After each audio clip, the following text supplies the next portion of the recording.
Veterans' benefits are a form of socialism.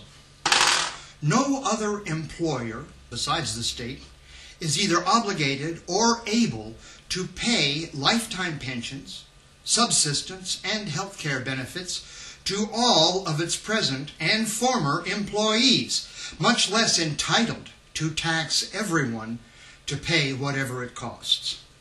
A system of hospitals on the federal budget which offers free medical care only to a select group of present or former employees of the U.S. government is a form of socialism.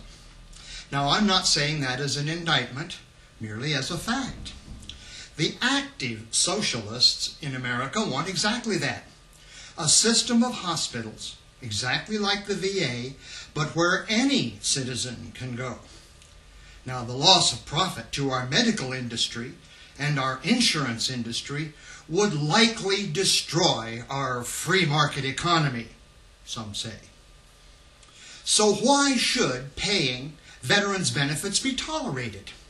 Why are veterans selected for what are, after all, socialist entitlements?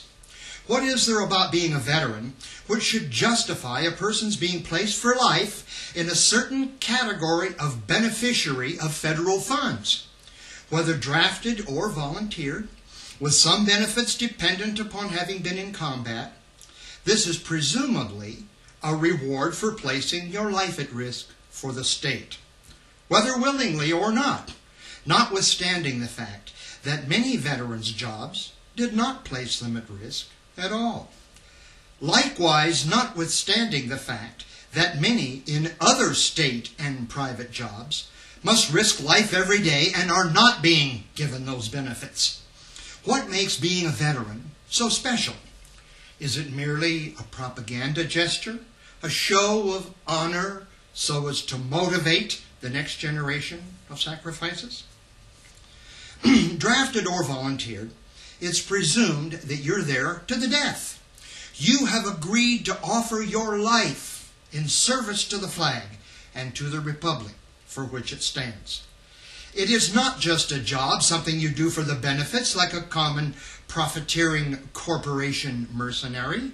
It's a sacrifice for God and country.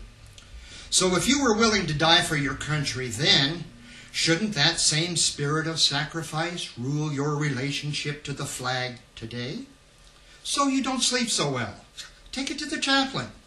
So you lost a couple of parts. Be a hero. Hand out buddy poppies to inspire your replacements. You were willing to die for freedom's sake then, so why are you complaining about a little suffering now? Freedom is not free. Remember that? Somebody has to make the sacrifices.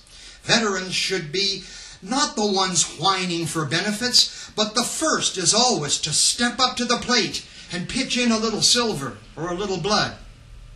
Right?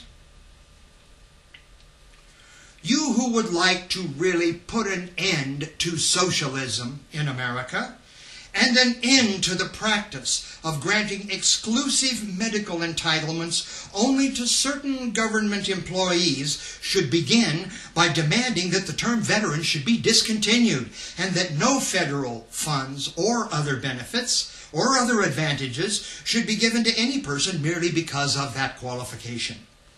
Wearing any government uniform is a job, whether risky or not. And as in the private sector, no employer should be obligated, much less entitled, to pay anything to any of its ex-employees. You should insist that the VA hospitals in America are a form of socialized medicine, which give favor exclusively to certain employees and ex-employees of the government at the expense of the private sector businessman and the taxpayer. And the program should be immediately discontinued and the assets sold to the private sector for honest competition in the free market.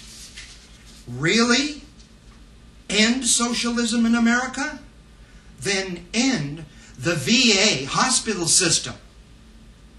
On the other hand, maybe you ought to take a second look at just what you think you mean when you say socialism as though it were a fundamental sin.